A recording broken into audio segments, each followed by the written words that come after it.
What is going on, everybody? Welcome to the Creature Cast, the official Console Creatures podcast. I'm your host today, Steve Egvari, and alongside me, as always, my good pal Bobby. How the heck are you?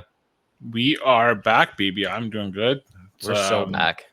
Apparently, the start of the CNE, which you told me about, and I feel like we said, time is a spiral. I don't understand time.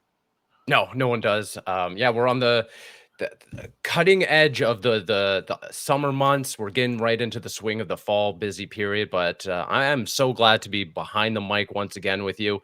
And who is this? Oh my goodness! After months of paternal leave, he's back in the saddle. Dave, Paternal leave, guys. Let's be honest. He said he was going to get milk, and he never came back.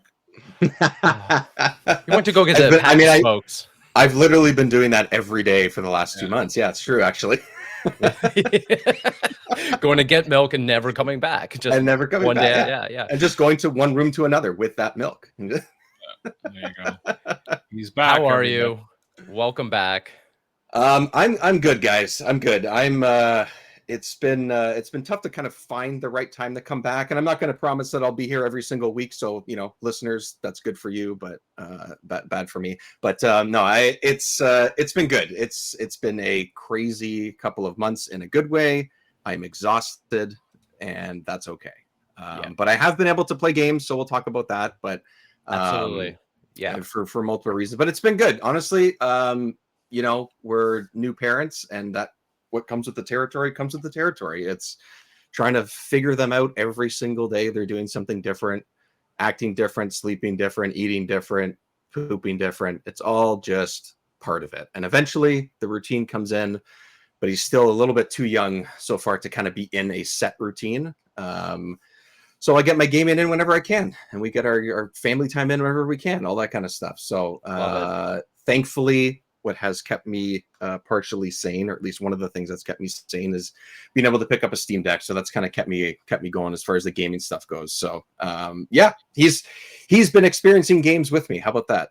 I love it. And I have a lot of questions and a lot to cover with that. It's always very exciting, when a member of the team gets to be a new parent. That's so cool. But before we get into all of that, I want to announce a pretty exciting thing. Bobby, you brought it up earlier. The CNE is on right now. It started, and this month we're giving away 5 pairs of tickets to the Canadian National Exhibition here in Toronto.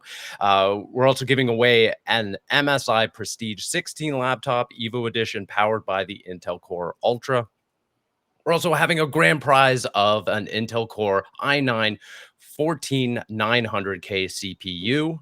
Very exciting. In case you didn't know, Intel is returning to host the annual Intel Gaming Garage at the CNE. This is your chance to kind of get a chance to check out some of the incredible desktops and gaming laptops powered by Intel's chips.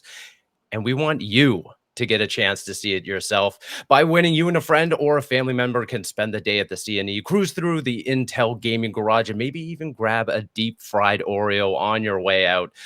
So to enter, head on over to @ConsoleCreature on X or Instagram. Follow our socials there, and you can see all the details on how to enter the giveaway.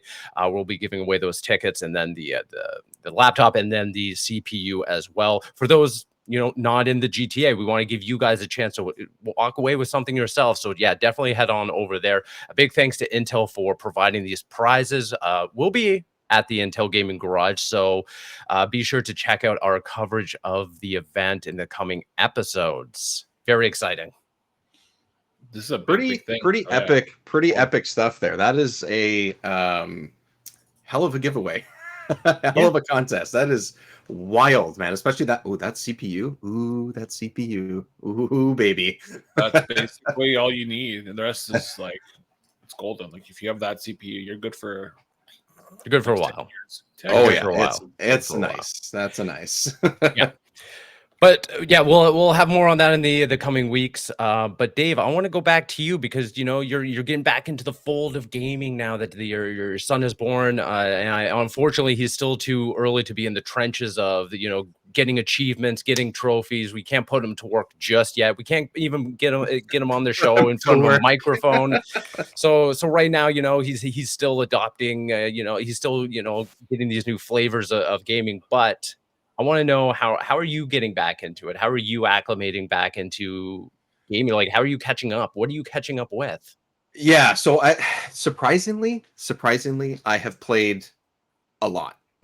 I have played more than what is on the list that we normally share as we're pulling up the episode. I've definitely played more than that. This is more recent than for what you guys are seeing. I'll talk about it in a sec. But really, what happened was, so he was born on. We were just talking about this before we hit record.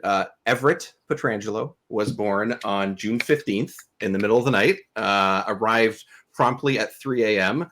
And leading up to that, was, you know, he was like 5 or 6 days late for his like due date, which is, you know, pretty average for a first kid and things like that. Everything was okay, so everything was good there. But you know, you're kind of just waiting. You're playing the waiting game for at least 3 weeks leading up to it. So it was like, well, I can't really like stay up late and play a bunch of games and, you know, jump into the 3 hours of Helldivers with friends or like things like that. Like it was just sort of like, okay, piecemeal gaming here and there for like pretty much all of June and then part of May as well. So it was more just in case something happens, got to get going, right? So I didn't play that many games leading up to it, but I think I was asking you guys, and you know, Steve, I know that you had your hands on a couple of products as well for like mobile gaming and stuff. And we've talked about it on the show before, and I've talked about it in the past how like having a Steam Deck or the ROG Ally and stuff wasn't really I didn't have a need for that because I was mostly working from home. And when I wasn't, it was okay, it's a GO train ride for 45 minutes, and then I'm walking to work and I'll survive. I'll just listen to music or listen to podcasts or something like that. That's no big deal. I'll just bring a Switch and I'll, you know, play Darkest Dungeon for the 1900th time or whatever, something like that, right? But I was like, you know what? I think if I get something a little bit more substantial, I know I'm going to be able to use it more now. I'm probably going to lean towards the Steam Deck because I already have a bunch of games. And there's definitely games that I know that are like Steam Deck verified, or at least will work on Steam Deck, that I haven't played in a while, or I've never finished. Because let's be honest, if you have a few hundred games on Steam, there's no way you've played all of them to completion. So I thought, great. Even one of the games I've played the most on Steam, which is XCOM 2, maybe I'll just play that again. You know, something like that. I love that, like those games and stuff. So I bit the bullet. About a week after he was born, I was like, I'm going to order one, and I'm going to just use that as like my main gaming thing. Hopefully I'll get enough use out of it. It arrived about 4 or 5 days later. So basically from the time he was about 2 weeks old to now, which is 2 months old, I've been almost like pretty much exclusively playing games on the Steam Deck. Aside from playing Marvel Rivals, which we had the closed beta access to, that was on the PS5. This is the only thing, this is all I've been doing as far as gaming goes, is just playing stuff on Steam Deck. And of course, I didn't know this was happening, but of course, the Steam Summer Sale started the day before the Steam Deck arrived. Yeah. So for better or for worse, that was kind of, you know, the time. I'd say that's an absolute win for you, though. Yeah, yeah. So I ended up getting the 512 gigabyte OLED. I was looking at the refurbished ones. You know, Bobby, you mentioned in the past, like, just look at the refurbished ones. Saves you a couple $100. Still a great system, whatever. I kind of wanted it's not the screen necessarily as to why I went with the OLED. It was more the hard drive space. The battery's supposed to be a lot better. Like things like those things. Right. I was like, okay, I think that might be worth it. And this is, you know, like my PC, like my consoles that I have. I'm going to take care of this thing, and it's going to be something that's going to last me a while. The extra couple $100 is going to be worth it, right? Yep. And so far, it has been. So that's been my experience. Everything I've played, aside from Rivals, has been on that Steam Deck. And I like it. I like the device. It is comfortable. It is bigger than I thought it was as far as just in your hands. But I like that. The Switch feels too small for me and for longer periods. And I've really enjoyed it. So yeah. That's great. How do you feel like it is, you know, figuring out how to tailor it to, you know, specific games for that aren't like Steam Deck verified? Do you find like you're running into issues with some of them? How's that process been for you? There's only been a couple of games that I've had like in my library previously that have said, I would say 80% of the things, 90% of the things I've either seen on the store, whether I bought them or not, or things that are already in my library, say either Steam Deck playable or verified. Yeah. There's very few that don't. And there are some games that will say it's verified, but it's like an RTS, for example. It just those games just don't gel well with me with a controller, right? So I could play it, but I'd rather wait and pick up that game and play it on my PC with a mouse and keyboard when I have more time to do that. So I'll just, sort of hang on to that. Like City Skylines 2 or something was on sale. I'm like, I really want to play that game. I'm just going to wait. I'm not going to, I think it's sort of, you can play it on Steam Deck, but yeah, I haven't really run into too many issues. Some of the things that say that they're not verified and they're just playable is that like some of the text is really small, which definitely can be an issue, but it hasn't been enough of an issue for me to be like, well, I can't play this game. Yeah. So that's been good. So I haven't actually run into too many issues with it. It's been pretty good. And most of the games that I'm playing are just single player, games that would work with a controller, no matter what, system or console you're playing it on or anything. So sure. Yeah, it's been pretty good like that. And honestly, most of the time I'm playing with my son sleeping beside me, or he's sleeping on my chest, or random times at night and during the day and stuff. So to have it just in front of me, and I'm sort of like peeking over his head a little bit while I'm playing, so it's kind of like an awkward positioning, but it's been successful with that, and the battery life has been good too. That always helps. So yeah, no, absolutely. And funny enough, I think that's the end goal of a lot of these like gaming handhelds, or at least like the companies. It's like finding very specific use cases for every single customer out there, where even I was like, aside from reviewing the Steam Deck, the ROG Ally and stuff like that, the Portal even, it always was like, this is cool tech and everything. I understand that it's novel, it's kind of innovative and stuff like that. But like, how am I ever going to not want to play on my console on my my C series OLED TV, or worst comes to worst, play on a PC? Gross, I know, but how dare you, sir? How dare you? It is more about like figuring out like, oh, it's more about like those moments for you. It's when you're looking after your now son and stuff like that, and like you have 30 minutes and you're like, okay, I'm gonna sit down, I have a moment in the couch or something. I'm gonna instead of getting all settled in, turning on the TV, grabbing the DualSense controller, I'm just gonna pick up this little machine, pop into a game, and go from there. Yeah, like I will say that I'm actually like, despite me saying all the things I just said, it works really well, and all these types of things I've liked about it, I have still played more than I thought I would. And yes, it's about making the time, and it's not always possible. It's not like I'm playing every single day or whatever. But there's a couple games, like small-ish games, like less than 20 hours, less than 10 hours that I've completed.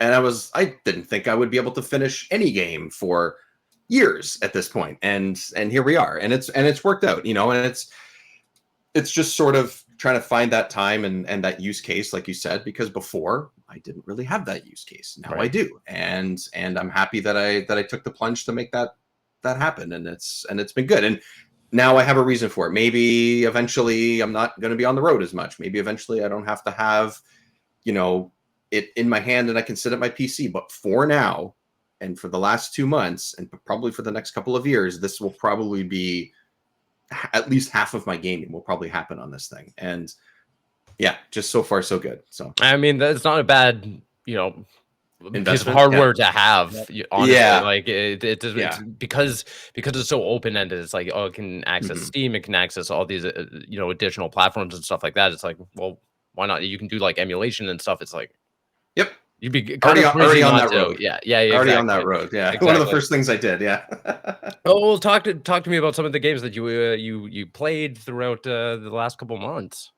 I'll start actually, because you mentioned emulation. I'll start with that. That was going to be one of the last things. But one of the reasons why I wanted to make sure I even mentioned it too is because, Steve, you might be proud of me. I'm going for achievements now. Hell yeah, my dude. Yeah, you are. I'm going for achievements, and right now I haven't done a ton of emulation because I have purchased a decent amount. Like I spent like $50 or $60 in the Steam sale, summer sale, and got like 8 games. That's a lot.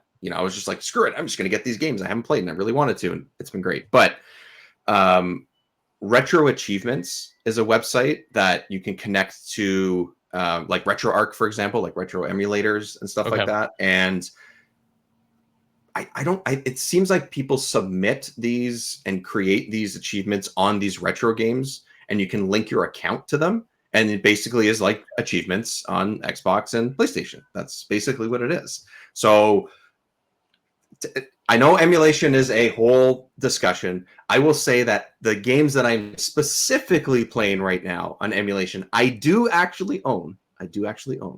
But I have been playing Mario Golf on Game Boy Advance and Yoshi's Island. Those are two like sort of comfort games for me. And I figured I'm going to pick games that I've played 100 times before that are comfort games. They're fun. They're colorful. They're easy to pick up and play. I can play one stage. I can play one round of golf and I can put it down. No big deal if I have to sort of just leave it aside kind of thing.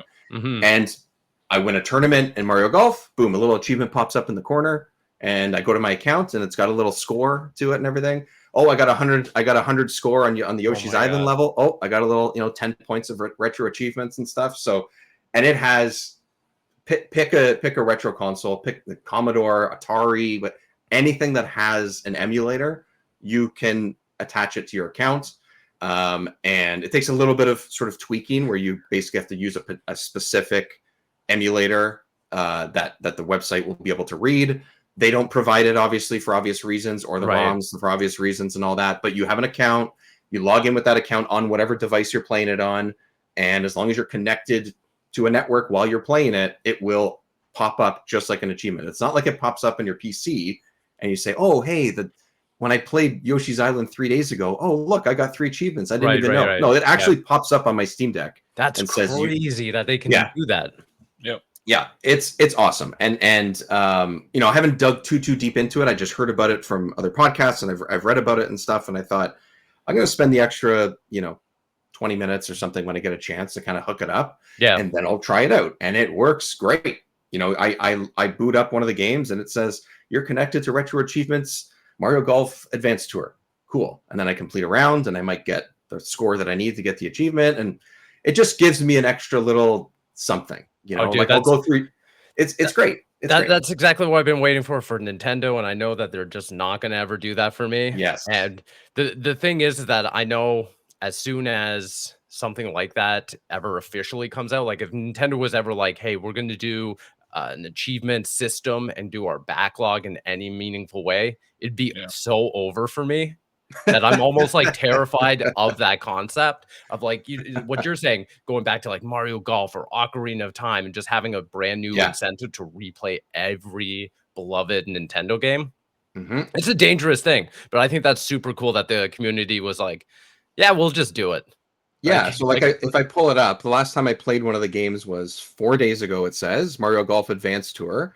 I am 13 of 70 achievements in the game. You can mouse over them and it'll tell you 100% complete the putting contest at the Dunes Club, receive the secret invitation. Like it works the same way. And then if you click on the achievement, it actually tells you who created it and when it was created. No, so that it does look like it's users, and I guess that must be like verified or something, or however it works. But I haven't dug into that too much. You can have like a friends list, so you can compete with your achievements and stuff like that too. There's leaderboards that can pop up in the middle of your game if you want. You can play a round of something, and it'll say this is where you've placed worldwide. This is where you've placed among friends. Like it has the whole thing built in there. Takes a little bit extra work, like I said, to kind of connect it. But once you do, it is 100% worth it. And it's so cool. This is a cool way to do achievements, I think. I'm still not going to go and train 100% all these things, but it's fun to have this little pop-up and, say, hey, I got a pretty good score on this round when I won the tournament in Advanced Tour. I got a little couple points for it. Awesome. So I just need that dopamine hit. That's where like my brain rot is at this point where I'm playing games. I just need like the note, the sounds, the visuals. I just need something to incentivize and like congratulate me for doing. It has a sound too. It has a sound effect. It has everything. Yeah, it's got the whole thing there, Steve. So just pull retroachievements.org. That's what the website is. I wasn't sure if it was .com or not. So yeah, check it out. If you're into some emulation retro games and stuff, I think it's worth it and it's worth the effort. And basically, it actually has like a whole separate thing to tell you which emulators it needs to use, how you need to connect it. There's a whole Reddit bunch of stuff. Like there's a whole bunch of community people around it that'll show you the easiest way to get it done. That's what I did.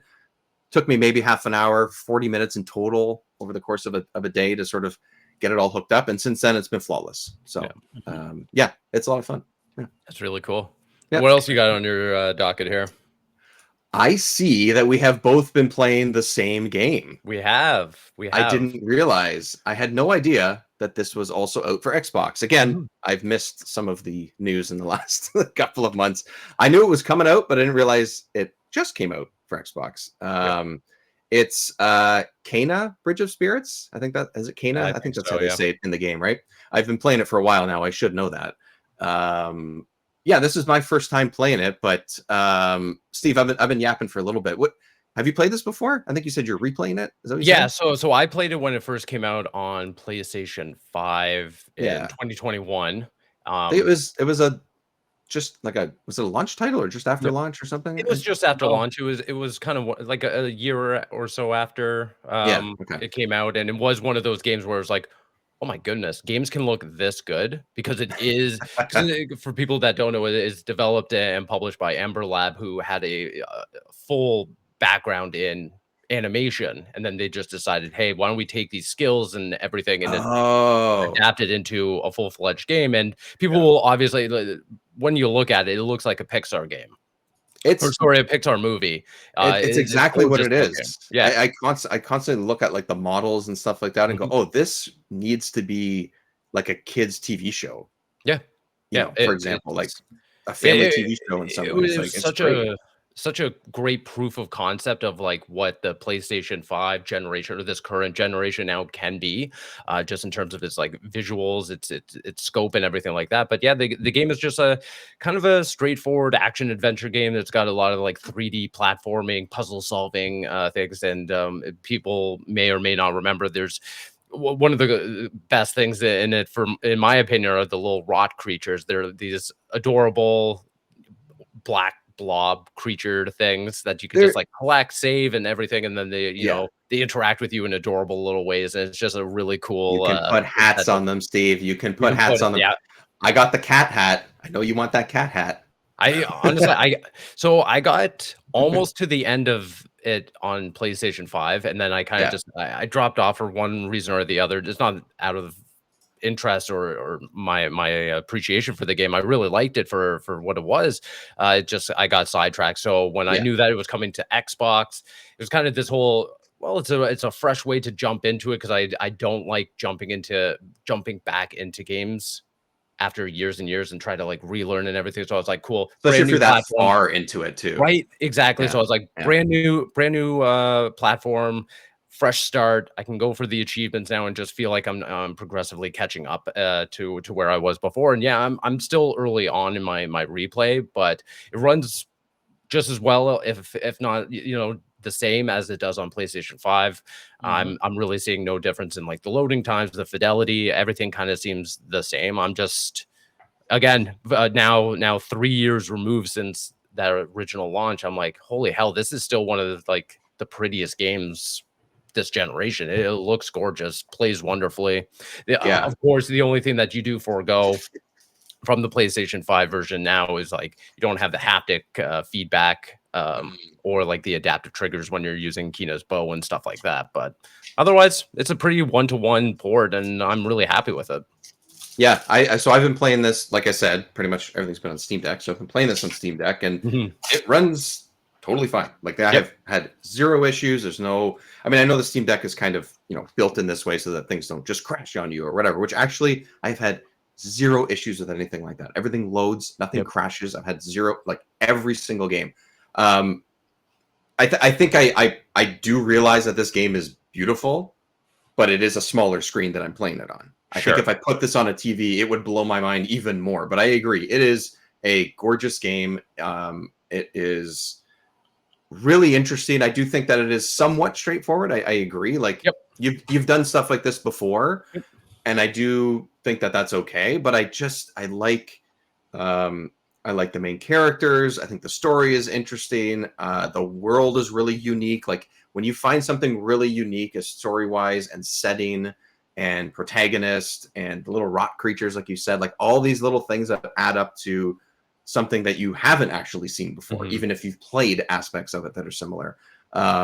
It has the sort of semi-open world, hub world type of setup a little bit that does feel a little bit sort of God of War in that way, which is my preference. So I like that. And it is a much bigger game than I thought it would be. So big. Yep. I pulled like lengthwise stuff you can unlock, tons of things you can find and unlock, which is great. Much of it is customization things for your little rock creatures, which is awesome, and outfits and stuff. Fine with me. I like that. I have been a little bit achievement hunting on this as well, because I was like, ooh, I'm so close on this one. Ooh, I'm so close. So I've spent a little bit of extra time. I'm really close to the end. I know I am, based on how the story is set up. And I just pulled up my Steam account. I am 13.5 hours into this game. Right. I was getting very almost close. expecting, because of its scope and the fact that Ember Lab hadn't really developed a game before, I was like, okay, this is going to be a gorgeous, well polished, like 8 to 10 hours. And it definitely could be, and it would have been great. Like honestly, I would have no issue with that at all. But I've done that, so I've gotten that far into it as far as time goes, and I have 30 out of the 41 achievements on Steam because I've gotten extra stuff. So that is sort of an idea of the extra things that I've done on top of the main story and what it will kind of, I'm probably not going to get everything, and that's totally fine. But as far as if people are interested in how long it might take, 15 to 20 hours, depending on how many extra things you do. And some of those extra things will help you with your stats and your sort of your staff and your bow and things for fighting and all that kind of stuff. So I think this game is awesome. That's it. Yep, I me too. I think it's great. I think it's fantastic. I've had a really good time with it. I'm happy I found it on sale on the summer sale, and I think I picked up for like $20 on Steam. Like it was on a pretty good discount, even though it's only been on PC for whatever it's been, a year, 6 months, something like that. But I don't know how well this sold. I don't know, Bobby, you were saying that or someone was saying that it's like, well, yeah, obviously this game is great. It won like the best indie game or whatever, like at the Game Awards when it came out and things like that. One, I didn't know this was an indie game. I had no idea. So even better. That's already getting points in my book because of that. Sure. Because that's who I am.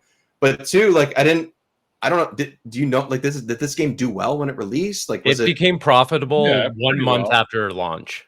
Nice. Okay, great. And Good to know. I think as of last year, there was reports that they're already working on their next game, so they're happy with it. And Excellent. I think expanding onto the Xbox platform now is just going to get more eyes on this game. Yeah. I don't know if they're going to do a sequel or if they're going to do something brand new. But I just think that, after 3 years, bringing it over to the Xbox platform, getting more eyes on it, getting more exposure to the studio as well. Dave, I'm sure you vaguely remember, but this will tie back to and unlock a memory for you. So in 2016, do you remember that there was like a fan created Majora's Mask video that came out called Terrible Fate? And it was this highly that's them. Oh shit, I didn't know that. Yeah, it's the two brothers who kind of founded the studio. They created this whole fan video and everything. And it just, Okay, went viral. That was 2016. Holy crap, I'm old. Yep. Holy shit. Gee, okay. Talking about time, but that's them. And then they've been working on other animation stuff, but they're invested in gaming now, so that's really cool. It's great. It's a fantastic game. I think people should check it out if they haven't. I'm really happy that I finally pulled the trigger on it and was able been able to play it over the last couple. I would say I think I've been playing over the course of 2-3 weeks at this point, off and on, and it's been great. I really like it. Yeah, very cool. You played it back in the day, right, Bobby? Or did I ever? Did I ever? Oh, snap! Look at that. Very cool. I love this game. For audio listeners, he brought up a whole bunch of graphic prints, small graphic prints. Nice. The characters. I love Tina. But no, it was like one of my favorite games in 2021.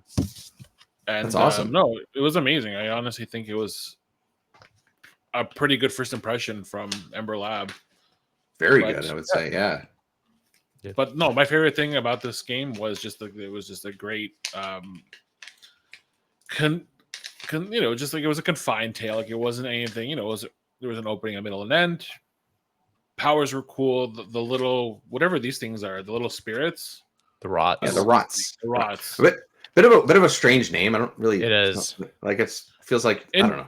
In context, whatever. yeah, but once you see what they're doing, yeah, it kind of makes sense. But Mhm. no, That is true. I really hope they give us a sequel because, like, honestly, or something down the line. I would like to see that, like maybe a direct sequel, but something in the future. Yeah. Maybe a bigger world, kind of like a interconnected world, like a Dark Souls kind of thing, where you're kind of branching through all these different areas and you're doing the same thing, but just Mhm. on a bigger scale. It's a perfect game, I think. I think it's for what it is. Yeah, it's not too ambitious. Just It ambitious doesn't need to enough. be. I mean, honestly, when you get too ambitious, you lose your way, I feel. Sure. And Yeah, that's how I I've seen feel that with about a all lot games. of open world games. That's what open world games feel to me. Not all of them, but a lot of them do, and why I don't jump into them in the same way that I used to. And this kind of toes that line, like you're just saying. I think it's a huge bonus. I feel like, yeah, Ember Labs would be a perfect studio to do like an Avatar game. And I'm not talking about the bad Avatar from James Cameron. I'm talking about the good one that was from Nickelodeon. Shots Like fired. But also, you're not wrong. And we can talk about it because I recently tried to revisit Avatar this week and I actually forgot about it because it was that bad. Like it was a traumatizing event for me and I forgot about it. God, that game is not good. It's not for me. I just don't know. I never understood why you loved it so much. And then I tried to play it again. I just thought it was. I thought what they like. Is it perfect? No, but I still recommended it because I do think that it was doing some cool things. Yeah. Fair. But it's first person Ubisoft. Like it's not. You've done it before. Now you're just tall and blue. So it's just I don't know. I bailed on it. This week. Fair. I spent 2 hours on it at night. I think I fell asleep one time playing it, and then I was like, I'm good. So yeah, that's my experience with the less superior Avatar. The less than, yeah. But you're right though. If this studio made something based on the Nickelodeon Avatar, it would look amazing. That alone would be awesome. Like they're very obviously that's their history, but like their art style and their approach to art and art styles and stuff would be perfect for something like that. So that'd be fun. I'd be down with that. And a great story. So there you go. I'd be down with that. I feel like that's a good I just think that's a good partnership. I would love to see that. But yeah, for what Ember Labs is doing, I'm really curious to see what they do next. I mean, we obviously all care about that. So yeah, I mean, play Kena Bridge of Spirits. Like it's such a good game. Yes. Agreed. All on the same page with that. Just play it. Like don't even look into it. Just it's free. I think is it on Game Pass? We said that, right? It's on Game Pass. It's on Game It's on Pass. Xbox. I think it's on Game Pass. Okay, yeah. just buy it. Don't even care if it's on Game Pass. Just buy it. Yeah. Bobby, you've been playing Elden Ring some more, chipping away at Shadow of the Erdtree. So actually, no, I cleared it. Okay. Maybe last month, but I don't know. It's just I'm in this lull where I'm playing indie games mostly, but nothing major AAA, AAA, whatever you want to call it.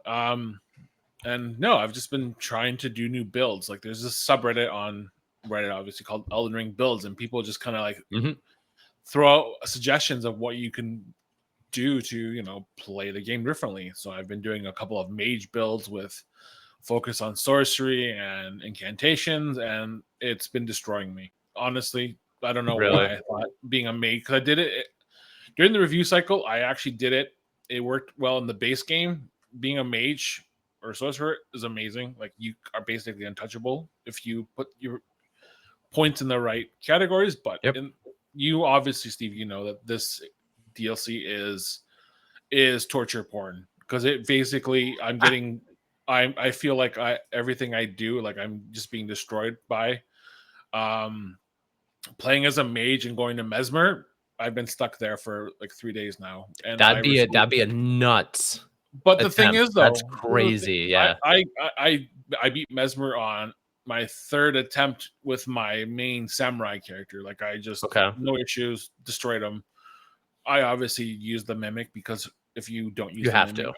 Yeah, you don't have to. I mean, there's a lot of good Ashes of War, but I mean, physical characters just have a better chance at survivability with these bosses. So yeah, no, I don't know. I felt being, you know, adventurous and doing a mage build, and like it works for like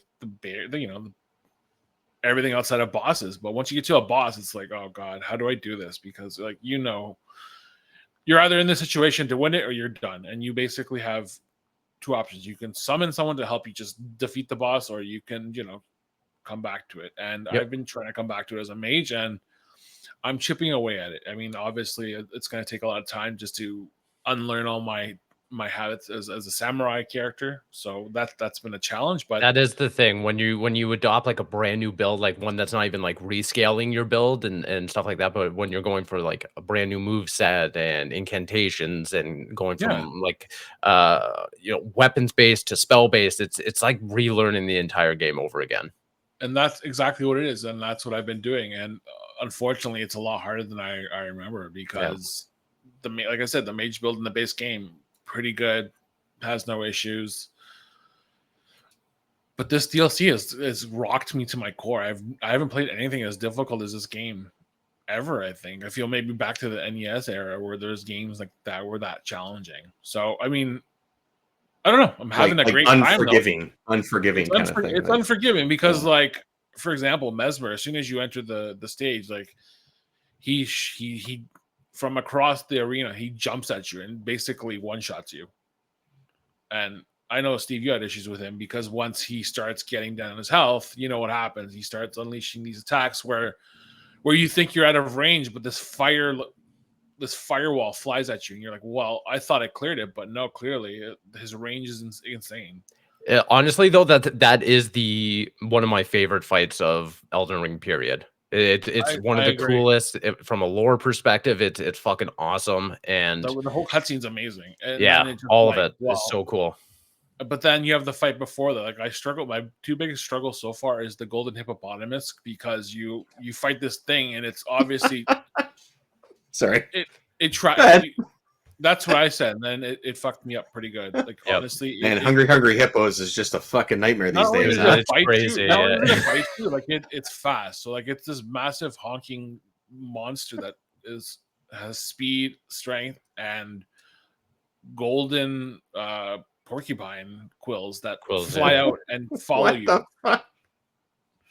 Dude, and clearly I haven't played this game. Miyazaki is on one. He's on one, yeah. It's insane. It's insane, but it's just trying to fight these bosses as a mage. Like, there are some really cool spells in this game. Like, my incantations, my sorcery are insane. Like, I have a pretty good build, but I feel like it's like it's not good enough yet. I'm still trying to put points into my arcane and my faith and all that, and like it's hard. It's a lot harder than I ever anticipated this game to be. And like I said, lo and behold, I'm having the best time of my life. It's like the best. It's the best summer game, I feel, because it's just like nothing big is launching for another, I don't know, couple weeks. But yeah, this is the perfect like big game to kind of like balance the summer out for me while I'm playing like Nine Souls or Bow, Path of the Teal Lotus, and just stuff like that. And I'm going through Trails in the Sky finally, but those games are just baby's toys compared to Shadow of the Erdtree. It's honestly insane how hard this game is, and I'm still not at full, like the max level of your Shadow Tree out fragments. Like I think I'm at level 15 or whatever it is, like 12 or something like that. This game is amazing. I absolutely love it, and I encourage people to play it. I know it's got that difficulty hurdle, whatever you want to call it. Just pull your punches with it and play it. It is so rewarding once you finally crack that shell and you're like, well, I can do this. I know you just have to learn patterns and absolutely learn what the stats are. Like, you can't just be throwing points into random things. Like, if you take the time, you will be rewarded, I feel, in this game. Yeah. And then that's basically it. And then I'm just waiting for the next game. Like, I feel like we need to hear what this studio is doing next, because I don't know what else is left for them at this point. I was thinking about it, and like I would have loved to see like a Castlevania Oh my god, yeah. Ooh. take on this game. Like, just Ooh. I know people. I love personally. I was thinking about it last night because I was playing it. I went back to the Shadow Keep, and I'm like, this could have been Dracula's castle. It could have been. That's like it's at such a scale It's where such a scale. you go through it that one time, not even knowing that there's like another half to it when you go like around the east Yep. entrance. It's crazy. It's like, oh no, I've been in this Shadow Keep for now 3 hours, and that's Yep. only half of it. Yep. And that's it's just a dungeon, or like quote unquote a dungeon. I know, and that's the thing, and I think it's probably my favorite one out of the entire game. I'm feeling just because I know it feels straightforward, but it's not. And as you go up, like there's always these little beaten paths you can find. Like I found like a tucked away like nook in the library when I was going through there last night. I'm like, I didn't see this the first time. And there's just like these little things that you're seeing the second time, and I'm like, this is Dracula's castle. This could have been a perfect Metroidvania from Software. Like honestly, I feel like that would be like my dream collaboration is FromSoft and Konami working on whatever you want to call it, Castlevania like sort of, yeah. I just see it there. Oh man, I gotta play more. I gotta play more Castlevania games. I've only played a few of the old ones. Oh really? Like the really old school ones. I haven't played the 64 one. I will get to that.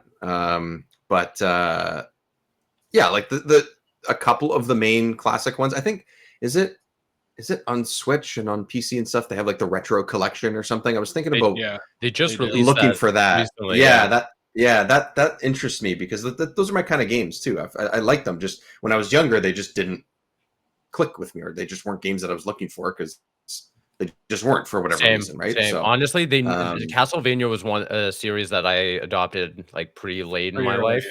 Oh. Because like I was playing, like Mario and stuff like that, and for some reason I could never like fully grasp the switch to like a Metroidvania. Where it's like, why can't I progress here? Well, I just don't understand this game then. It's not knowing like, you have to just settle with not being able to access this area and know that you have to come back to it. There was just something in my brain where I was like, oh, I guess I'm just stuck here. Like I'm missing something, not knowing. And like, now I absolutely love that style. That's like one of my favorite genres. Yeah. So like it's perfect. Yeah. But that would be that would be sweet. To like find the time, play Lords of Shadow. I know people I like that one too. Lords of Shadow was Did I play that one? Amazing. I don't care what anyone will say. I will argue with them on this. It is a good 3D Castlevania game, and I feel like Gabriel's a great character in that game, especially how it starts to where it ends. Like you see a pretty good transition. Yeah, I definitely have not played that one. I haven't played any 3D. Well, luckily, it's on Steam Deck, so you can play it on Steam Deck. That's fine with me. That's great. Even the I'm pretty sure even the retro collection thing is. So yeah, but you know what? I encourage you to skip that. Play Castlevania first. Lords of Shadow. Play that first. Lords of Shadow and then Rondo of Blood. Yeah, is another one. Rondo of Blood fucks. Like honestly. Yep. And then Lords I think Shadow. Yeah, okay. 2014 it came out. It's one of the last ones, or at least on PC. At least on PC. Yeah, that's when it came. Lords of Shadow. You talking about? Two came up as they're both on Steam. Yeah, 2014. That was the second one. The second one's definitely not as good. I feel they got too. Like I said, it's one of those games that got too ambitious. It's got some good things, but ultimately, like I feel like I don't know if it was a developer or if it was Konami who was like, you got to put. Okay, they even have Lords of Shadow HD is also on PC. So there you go. It's Ultimate Edition. They have a whole worth it. I feel like it's definitely one of my favorite games in the series, but that's probably hyperbole for a lot of people. But I loved it. Play it honestly. If you want a pretty good it's pretty sure. I think I can beat it in like 8 hours. And the music alone, and Patrick Stewart is like the narrator, so you get a pretty good. Oh yeah, sick. Oh man, and you know what? Actually, to think about it, it had a really good epilogue scene that was like mind blowing for me at the time, and I don't even want to talk about it. If you play this game, that epilogue scene was probably one of the coolest things that I've ever seen come out of Castlevania. and it was like the greatest tease for a sequel. All right. Well, I'm putting it on my wish list right now. So when I have a chance to get it, I will get it, and that will be that, because you've sold me, sir. You've sold me. Look at that. Look at that. Look at that. It's just that easy. When I'm exhausted, I will do anything. Good to know. I have one more game to talk about before we start wrapping things up. As do I, and I really want to mention it. But go ahead, Steve. Go. Okay, I'll be quick, because it is an older game that I unfortunately let the internet kind of talk me out of playing at the time, and that's Immortals of Aveum. And I never talked you out of it. No, you did not. But the greater internet did. Bobby is not the internet. Bobby is just internet. Bobby is just Bobby. He's just Bobby's just Bobby. Yeah. I've been advocating for this game since day one. You did. You definitely did. Yeah. This game rips. Like if I was ever to play like a Doctor Strange game, I wanted to come from this. Well, it's unfortunately never going to happen because the studio doesn't exist anymore. But I would have wanted it to come from the studio now that I've played it, because this game is such a cool, ambitious kind of new take on an IP. It does a lot to solidify its universe and storytelling and characters and stuff like that. Maybe to its detriment, like it leans a little too heavy into, hey, we're going to take you on this 30-hour ride, and you're going to kind of have to be committed to learning about this universe, learning about, the lore in here and everything like that. But I just think that it's such a neat take on, hey, we're doing like mage abilities, but we're going to wrap it around an FPS, where certain, certain spells, if you will be like your pistol spell, like a pistol, gunfire, and another one's like an assault rifle, like it's more of an automatic. Now you have like a shotgun ability, a spell, and stuff like that. And it's just really cool that they were able to take this facade and everything of this high fantasy, but then distill it into gameplay that's very traditional, of almost like a Doom, where you're doing double jumps, you're dodging left and right with like the button, and then you're just like firing at enemies, switching between spells to interact, like to negate certain enemies, and then kind of like this rock paper scissors thing, where it's like, okay, if this enemy is like glowing red, I gotta shoot him with my red spell. If this enemy's glowing green, hit him with the green one, et cetera, et cetera. So honestly, it really reminds me of like a Doom, like a high fantasy kind of Doctor Strange Doom, and it's really cool, and I really appreciate it for what it was. And I'm sad that unfortunately I was one of I was the problem in this game not really selling well, not really performing well for EA, and the ultimate closure of the studio, because it took up until this game coming out on Xbox Game Pass for me to really be like, okay, fine, I'll give it a shot. I'll give it an hour or two. And it did take me longer than that for it to really click, because I think that the first couple hours are a lot of, it's very slow, it's very set dressy. We're going to get you into the story. We're going to really commit to introducing you to the characters and why all this matters. And then once it starts letting you into these kind of like what you were talking about before, Dave, of these kind of like open world hub areas, that's when you kind of really start to have a lot of fun with it. But before then, it is kind of a little more of a slog. But once it gets going, it's a lot of fun. I will say that for me, my biggest criticism of it is just kind of some of the dialogue writing. It is very much like I don't know, it's the stereotypical like the thing that people say about like Marvel these days, where it's like, uh-oh, he's behind me, isn't he? It's kind of like that, like ratcheted up Guardians of the Galaxy humor at times, where I'm like, okay, all right, I guess, fine, whatever. I'll sometimes it works, and sometimes it doesn't. Exactly. Some of the like they'll throw in like it's like super high fantasy, but then they're like cutting it down with like, oh, now we're gonna have our characters say fuck and shit, and I'm like, I guess it's kind of trying to be like, edgy, what universe does this take place in? At that point, it's like the characters just aren't coming across as edgy. It's more, it's a little like. It's a little ham-fisted. Yeah, exactly. Yeah. And then the other thing, I just don't really like the map. Like the way that you bring up like the in-game menu map, it's just not designed very well. I have no idea how to really like navigate it. But aside from that, like the actual gameplay of like combat and traversal and stuff like that, it's a lot of fun.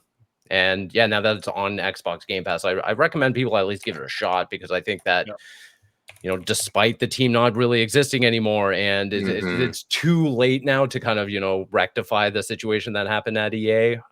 It's still nice to kind of give a nod to this game and, give it its kudos, because it is a standout, and in a industry now that is so scared of adapting or investing in new IPs and not going expanding outside of established series and franchises.